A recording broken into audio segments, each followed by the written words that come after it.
नबी अकरम शफी आज़म दुखे दिलों का पयाम ले। मुसलमान हैं, हमारी रिवायत हम शेख सिद्दीकी हैं। अब मैं जो बातें कर रहा हूं, मेरी उम्र तो इतनी नहीं है, मेरी तो 1962 की पैदाइश है, मेरी 1962 की पैदाइश है। लेकिन मैं जब 10 साल का था उस वक्त भी मैं डायरी लिखता था और मेरी सोहबत में बताऊं किससे रही। जैसे मौलाना अब्दुल रहमान गुनिया का नाम उलमा किराम में सुना है। मौलाना गुनिया साहब की 1901 की पैदाइश है।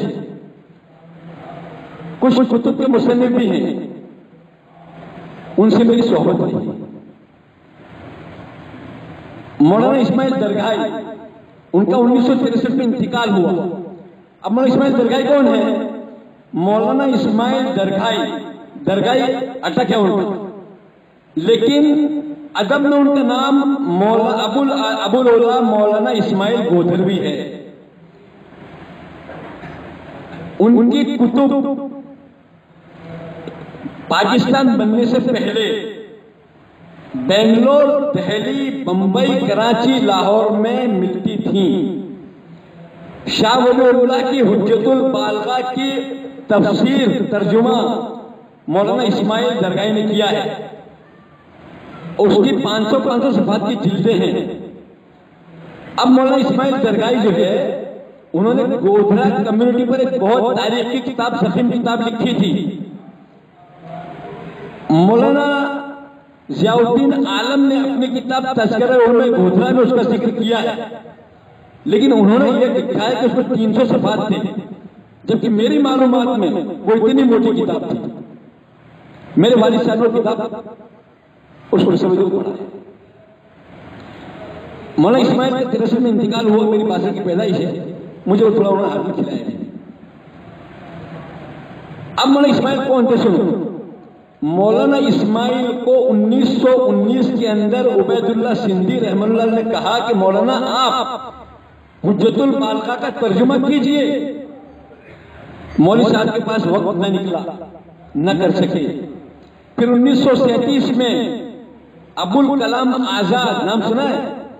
अबुल कलाम आजाद जो कांग्रेस के बहुत बड़े रहनुमा थे, हिंदुस्तान के वज़ीर तालीम भी रहे, लेकिन ये वज़ारत उनके सामने छोटी चीज है, वो बड़ी हस्ती थी। उन्होंने 1937 में मौलवी इस्माइल से कहा, मौलवी साहब आप तो ये लिखें।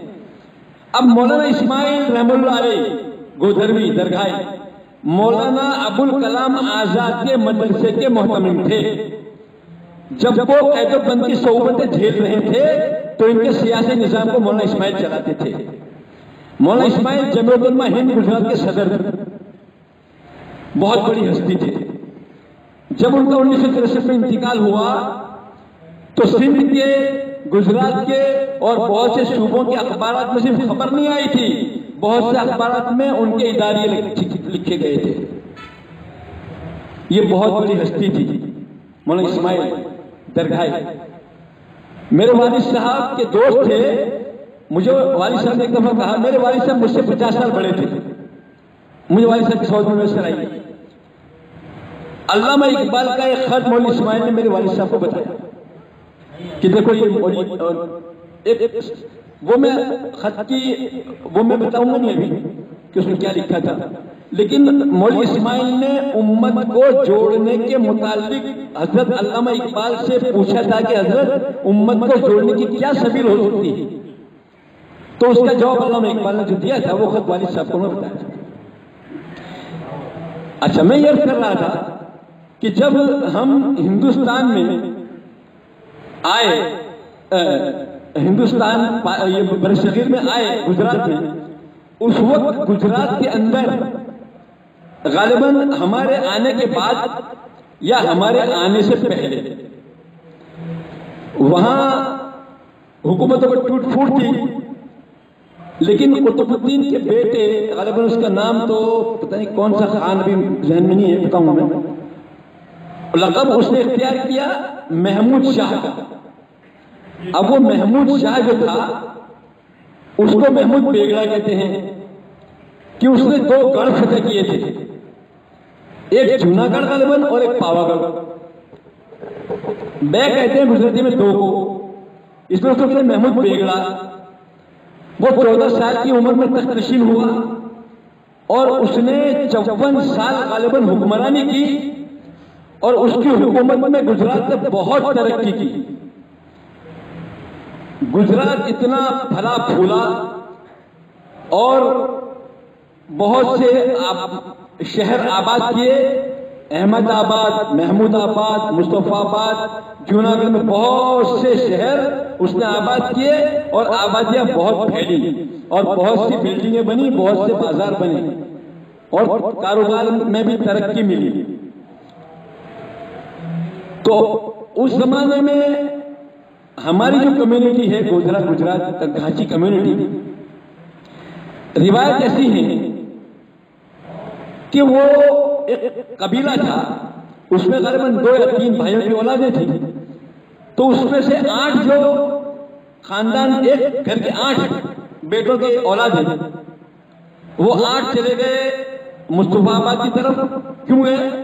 जब पावागढ़ टूटा, वहां कहत पड़ा, अब वहां हालात तब्दील हुए, दूसरे इलाके शहर आबाद हो गए, तो फिर उन्हें वहां से हिजरत करना पड़ी। तो 8 भाई वहां जूनागढ़ की तरफ, मुस्तफाबाद नया आबाद हुआ था उस तरफ गए और 4 भाई यहां गौचरा की तरफ आए। गौचरा में क्यों कह रहा हूं? ये जो पावागढ़ है ये बहुत खूबसूरत पहाड़ है। उसके अंदर सदन शबीर का मकबरा भी है और कारकी माता की कब्र भी है। वहां ऊपर रिहाइशें हैं, वहां तालाब है। मैं 2 दफा वहां चढ़ा हूं। तो उस जमाने में जब गया था 82 में, उस वक्त तो पैदल सफर था, दूसरी मार्ची तक बस जाती थी, फिर वहां से पैदल का सफर था। अब तो वहां सुना है कि बहुत तरक्की हो गई है और वहां अब तो वो लिफ्टें चलती हैं, तो वो घंटों का सफर होता था ऊपर जाने का। ऊपर से चीजें नजर नहीं आती, छोटी छोटी चीजें लगती थी। तो ऊपर तालाब, दूधा तालाब और लिल्लत ऐसे कुछ नाम थे, वो तालाब भी होते थे। तो उनकी हिंदुओं की कुछ मान्यता होती थी। मान्यता यानी क्या कहते हैं, तो वो उनके मजहबी अकायद के एतबार से, तो उसको चांपानेर था उस इलाके का नाम, चांपानेर। तो वहां ये गढ़ फतेह किया था सुल्तान महमूद ने।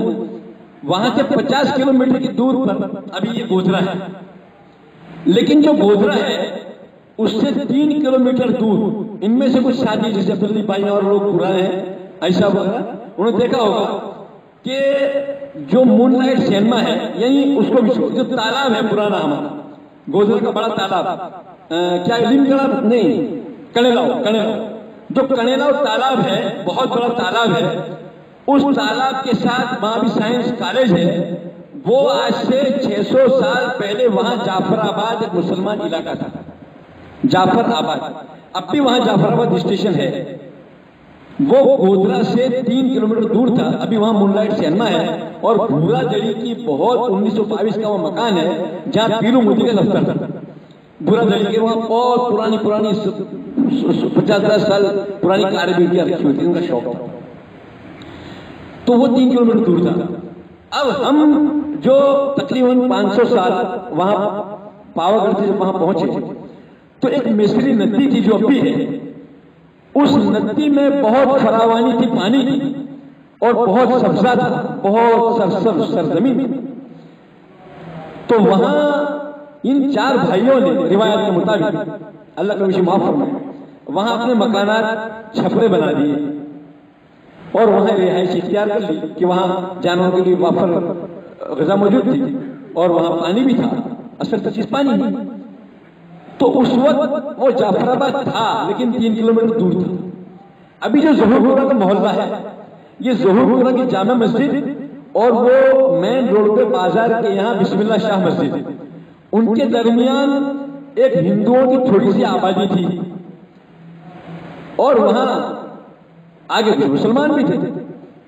तो इन हिंदू आबादी ने ये सोचा कि ये जो 4 मुसलमान घराने यहाँ आए हैं, मुसलमान जफाकश बहादुर थे, तो उन्होंने सोचा कि क्यों ना हम इनको यहाँ 4 मकानात खोलिया कमरे दे दें ताकि हमारी डाकुओं से हिफाजत हो जाए उस जमाने में डाकू जो घोड़ों पे आते थे और पूरा काम लूट के चले जाते थे। इस तरह यहां से आबादी, ये रिवायत ऐसी है कि वहां से आबादी शुरू हुई। और फिर ये आज हमारी आबादी गोधरा मुस्लिम शेख घांची बिरादरी दुनिया के तमाम बर्रे आजम में मौजूद है। जितने बर्रे आजमों में आबादी है वहां का ये गोधरा शेख का घांची वहां मौजूद है। अब ये जो गलतफहमियां हैं, देखिए ये गोधरा शेख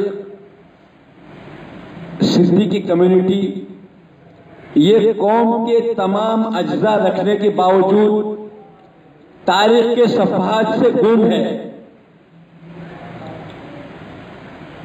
और इसकी एक बड़ी वजह मैं आपसे अर्ज करूं कि पिछले 200 साल में हम जिन हालात से गुजरे हैं, एक वाकया मैं बयान करता हूं, उससे फिर उस कड़ी को वहां मिलाऊंगा। मैं 200 साल पुरानी बात पे जा रहा हूं, लेकिन मैं बात कर रहा हूं 70 साल पुरानी अभी, उसको मैं वो जोड़ूंगा। 1982 के अंदर मौलाना अब्दुल रहमान गुनिया साहब पाकिस्तान तशरीफ लाए। उनका कयाम तो मोहम्मद अलीदार के घर और डंगोड़िया के घर पे था, लेकिन मेरे वालिद साहब से उनकी रफाकत थी, पुरानी दोस्ती थी, इसलिए वो रोजाना सुबह मेरे घर पे आ जाया करते थे। मैं उनको ले आता था और पूरा दिन हमारे घर पे रहते थे। रहमानिया में नमाज पढ़ते फिर आ जाते थे और हमारी दुकान गुजरा पे गोदाम था, वहां भी चले जाते थे। वहां भी दरख्त था, घर में भी दरख्त थे, उसके साए में बैठते थे। उन्हें अंगूर वगैरह का बड़ा शगफ था, खाने का शौक से खाता था। अच्छा, मेरी बचपन से आदत थी मालूमात की, लेकिन अदब घर से मिला था, इसलिए मैं बड़े आदमियों से बराह रास्त सवाल नहीं करता था। मैं सुनता था, बातों बातों में कोई बात अखज़ हो जाए वगैरह कोई हल्का से इशारा गैर महसूस तौर पर दे देता था, उससे बहुत सी चीजें मैं अखज़ कर देता था।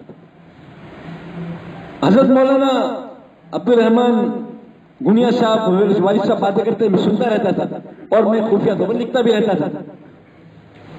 अल्हम्दुलिल्लाह मुझे उस जमाने में गुजराती भी लिखना आती थी, हिंदी भी आती थी, उर्दू भी आती थी। मैं तकरीबन जुबान में लिख लेता था।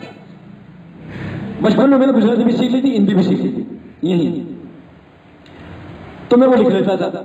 मैंने उनसे एक सवाल छोटा सा गैर महसूस पर कर लिया। मैंने कहा सर ये यहाँ एक जफा खानदान है, वो भी अपने आप को मौलवी कहते हैं, और एक आतिफाई खानदान है, वो भी अपने आप को मौलवी कहते हैं, और एक हमारे गली में है मौलवी इसाक, तो वो भी अपने आप को मौलवी कहते हैं। मेरी समझ में नहीं आ रहा कि सारे मौलवी कैसे हैं। तो उन्होंने मेरे वालिद साहब से कहा कि किसकी बात कर रहा है। तो मेरे वालिद साहब ने कहा कि वो नहीं, अपने गोधरा में मौलवी अब्दुल गफ्फार और मौलवी अब्दुल सत्तार थे। बोला अच्छा, तो ये उनका बेटा यहाँ रहता है? बड़े उन्होंने हैरत से पूछा कि मौलवी अब्दुल गफ्फार का बेटा यहाँ रहता है? तो वालिद साहब ने कहा हाँ, हमारी गली में रहता है इसाक मौलवी। बोला अच्छा, ओई होई। फिर उन्होंने सर पे हाथ रखा और फिर कहा कि मैं क्या बताऊं आपको कि जब 1948 की 22 मार्च को जब गोधरा शहर को आग लगा दी गई और मुसलमान बेसरो सामानी के आलम में अपने अजीजों की कब्रों को छोड़कर, अपनी सारी से छोड़कर जब वहां से हिजरत कर गए, तो मैं तो हिंदुस्तान गुजरा में था कि मैं एक दफा वहां से गुजर रहा था, गुया मोहल्ले के कोने पर जब मैं पहुंचा और मैंने देखा कि कुछ गली के नुक्कर पे कुछ ताजा औरत पड़े हुए हैं। मैंने देखा कि खुदा ना खास्ता कोई कुरान की औरत तो नहीं है, कोई ऐसी चीज तो नहीं है जो इसकी नापाकी हो जाए, मतलब क्या गुनाह हो जाए। तो मैंने जब वहां जाकर देखा कि बेअदबी ना हो जाए, तो मैंने जब करीब जाकर रुके देखा, उठाया तो एक रुका मेरे हाथ में आया। जब मैंने उस रुके को पढ़ा तो मेरी आंख से आंसू बह गए। वो रुका क्या था? वो रुका नहीं था, वो सर्टिफिकेट था। और वो कौन सा सर्टिफिकेट था? उस सर्टिफिकेट के अंदर ये लिखा था शाह वलीउल्लाह के हाथ का या उनके खलीफा के हाथ का उस जमाने में, कि मैं खुशकिस्मत हूं कि मुझे मौलवी चटनी वाला जैसा शागिर्द मुयस्सर आया। जब मैंने रुका देखा तो मैं बड़ा दिल बर्दाश्त हुआ, अफसोस भी हुआ मुझे। और मैं उनके घर चला गया, उनके जो घर वालों के पास। मैंने कहा तुम कैसे लोग हो, तो पता भी है ये कैसे दस्तावेज है?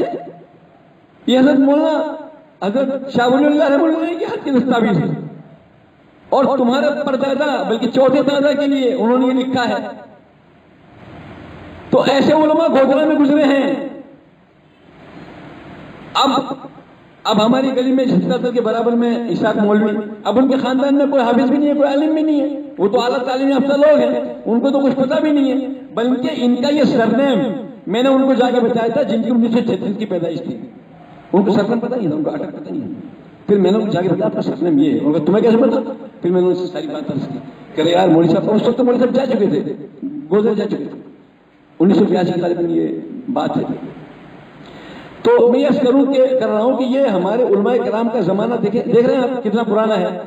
अच्छा, अब ये जो हालात हैं हमारे कि हमें अपनी तारीख का नहीं पता, और अब तो अल्हम्दुलिल्लाह सुम्मा अल्हम्दुलिल्लाह दावत की मेहनत की वजह से, हमारे उलमाए किराम की मेहनत की वजह से हमारे अकायद की दुरुस्तगी हुई। लेकिन ये जो खुराफात कहां से आई, और हम अपनी जात से कैसे बेबहरा हो गए, हमारी शनाख्त क्यों खो गई, ये मैं अर्ज करता हूं। हिंदुस्तान में जब अंग्रेज आया,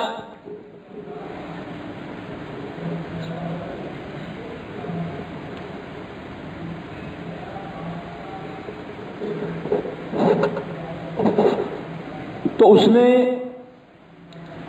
आकर हमें इबादत से नहीं रोका, हमें इबादत से नहीं रोका, हम तो खुद फरामोश मुब्तला हो गए।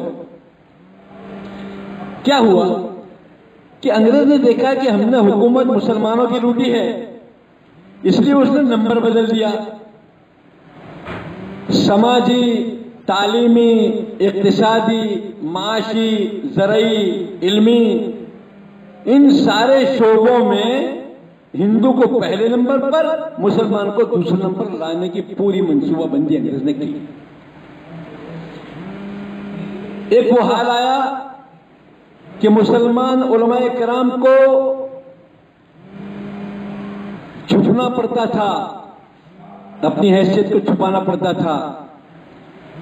मैं क्या बताऊं, दाढ़ियां कटवानी पड़ी उलमाए किराम को, अपनी जान बचाने के लिए नहीं, ईमान को, उम्मत के ईमान को बचाने के लिए, इल्म को बचाने के लिए ऐसे हालात आए।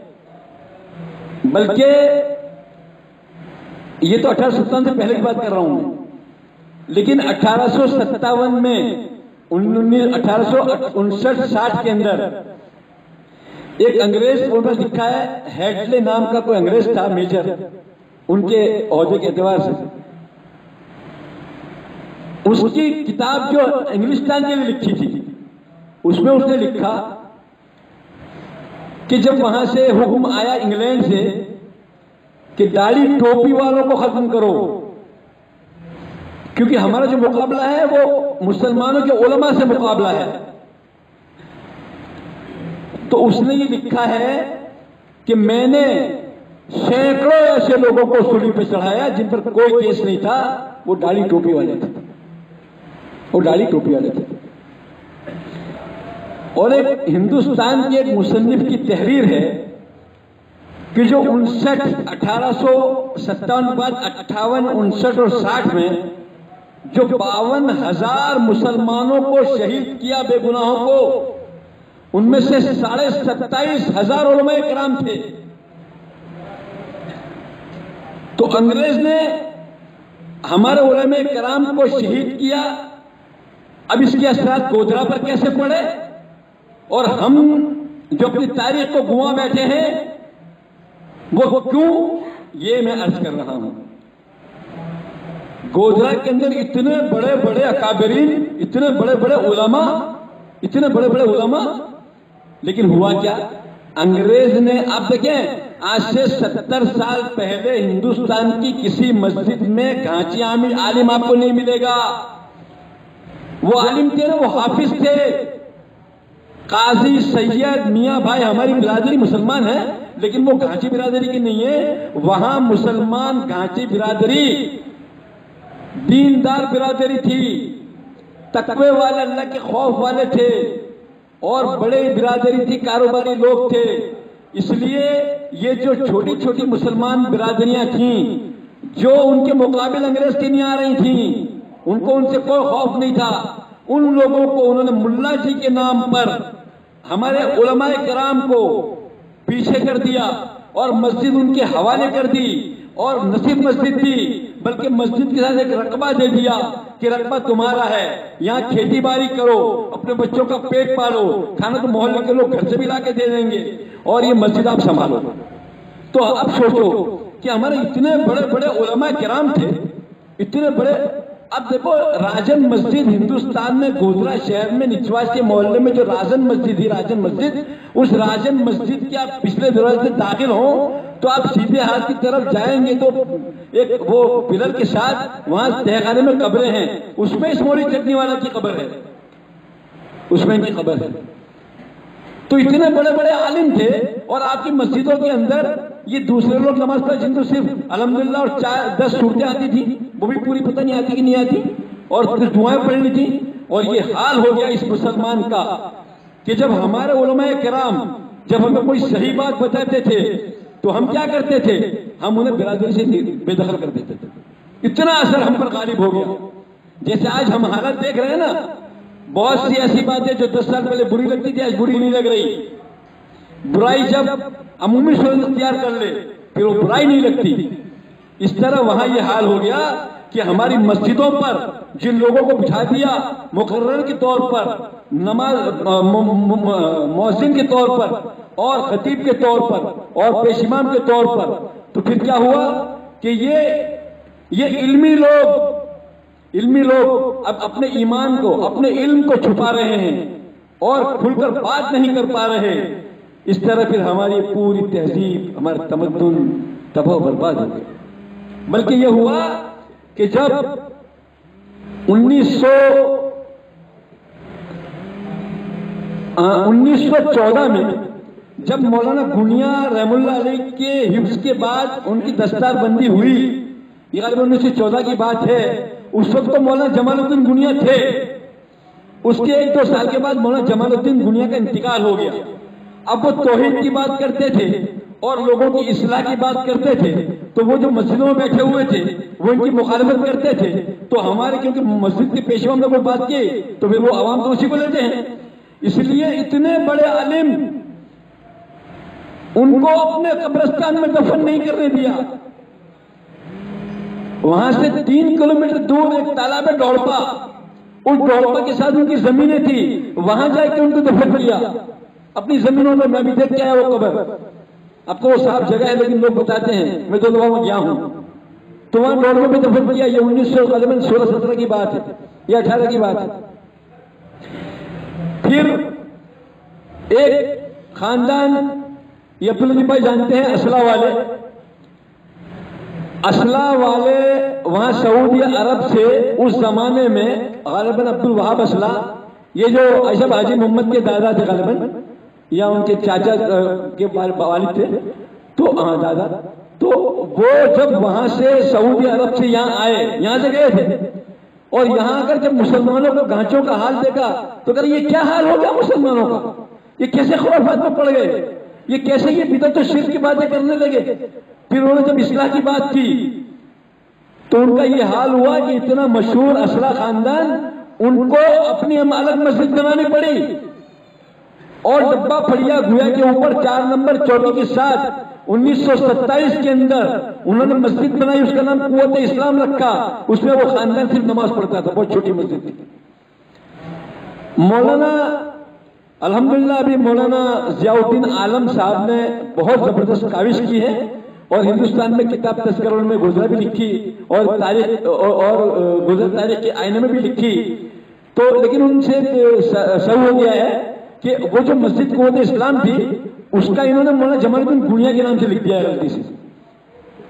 वो क्योंकि मौलाना जमालुद्दीन गुनिया का इंतकाल तो 1920 से पहले हुआ है और मौलाना और भाई असला साहब मौलवी थे, हाफिज थे, और इन्होंने लिखा तज़किरा उलमा गोधरा, उनमें से उलमा का जिक्र है वो, और वो हाफिज थे।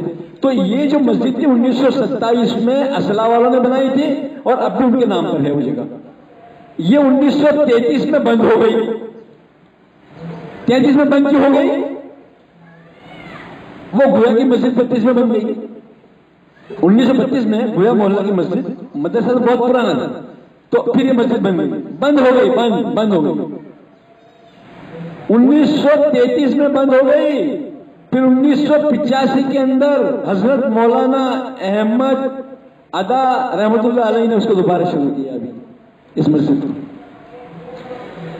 तो ये जो गांची बिरादरी की जो हमारी तहजीब जो खो गई, इसकी वजह यह है कि हमारे जो अकाबरीन उलमा थे वो बात खुलकर इसलिए बता सकते थे कि इतने बहादुर खानदान, असला खानदान और ये गुनिया खानदान, उनको तो आपने दफन नहीं करने दिया, उनको अपने मतलब नमाज नहीं पढ़ने दी, तो और जो बेचारे कमजोर उलमा कराम क्या उनके सामने उजत पेश करेंगे। बल्कि ये हाल हो गया कि ये इतनी अजीम पढ़ी लिखी बहादुर बिरादरी, ये हाल हो गया कि वो जो मुल्ला जी आते वो कहते तुम सब पढ़ो दरूद में खाना शुरू करो। तो गांची शेख बिरादरी के लोग फातिहा खाने के लिए जो देगे पकाते थे, जब तक वो मुल्ला जी नहीं आए थे वो देग नहीं खोल सकते थे। पहले वो खाते जब ये खाते थे और वो कहते थे कि तुम सब पढ़ो दरूद में खाना शुरू करो, ये कहते थे। और हमारे उलमा किराम जो है ना अंदर ही अंदर रोते थे।